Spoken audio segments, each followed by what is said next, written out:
So today we are packing our regular October meal boxes. Today we're packing 75 meal boxes that are going out to low-income families living in Barrie. Right now, a lot of people are experiencing a lot of food insecurity because the prices of food, the prices of rent, the prices of gas, and all other things are skyrocketing, so nobody can afford to eat apparently. Today we're packing fruits, vegetables, toilet paper, bread, butter, milk, meat. We're doing a pound of stewing beef and 3/4 pounds of bacon. Everything is locally sourced as well, except for the milk, which is from Costco, and the toilet paper. About 50% of the recipients of this program are single moms. About 40 to 45% are either on disability or elderly, so both of them have a very low fixed income. Nobody can afford food at all. All of them are going to the food bank on a regular basis, which is once a month for 10 months of the year. And the food bank provides them with about a week's worth of food. So these people are desperately in need of the food. A lot of these recipients tell me their stories, and their stories are the ways that they struggle.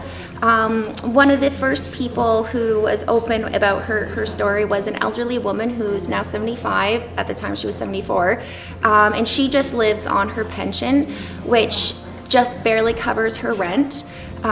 She can't afford dog food, and she says that she actually will feed her dog before she feeds herself because her dog is a rescue dog, and she kind of sees her dog as the one who rescued her. Her husband passed away, I think it was 10 or 20 years ago. She doesn't have enough to pay for her medication. She doesn't have enough to pay for food. She just covers the rent.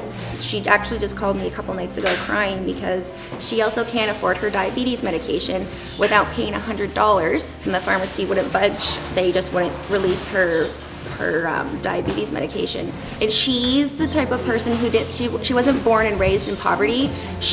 Her husband owned a very successful window installation business in Mississauga. Then her adult son ended up taking advantage of her financially, and now she's left with nothing.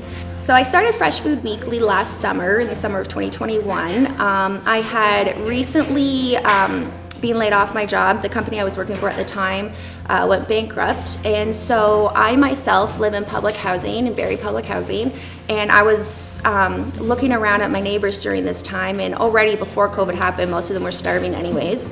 So I reached out to a couple of farmers in the Barrie area and asked them if they had any extra produce that they would be willing to donate to families in need.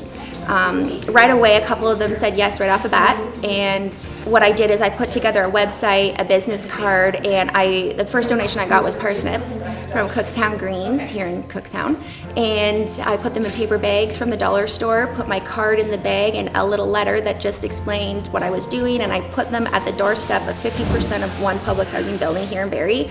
About 50% of the building said thanks but no thanks, and the other 50% said yes, I would love this again, because in the letter I said I would do it again in a week.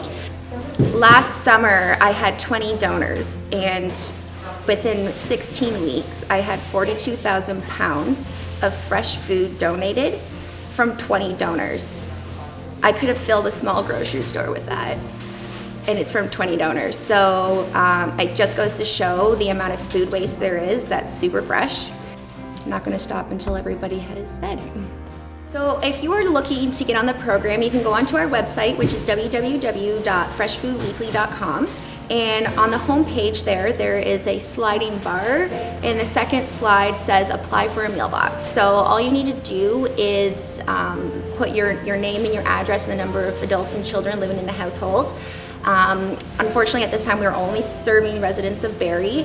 Hopefully they'll be able to expand fairly soon to some of the surrounding towns, including Innisfil. I would like to give a huge thank you to all our donors and food suppliers who have made this day possible. Especially want to thank Harris Farms, who donated almost all the produce here today. I want to thank Fox's Bakery for the fresh bread. I want to thank Karen at Richie's Catering, who's doing chili and a bunch of side salads for everyone today.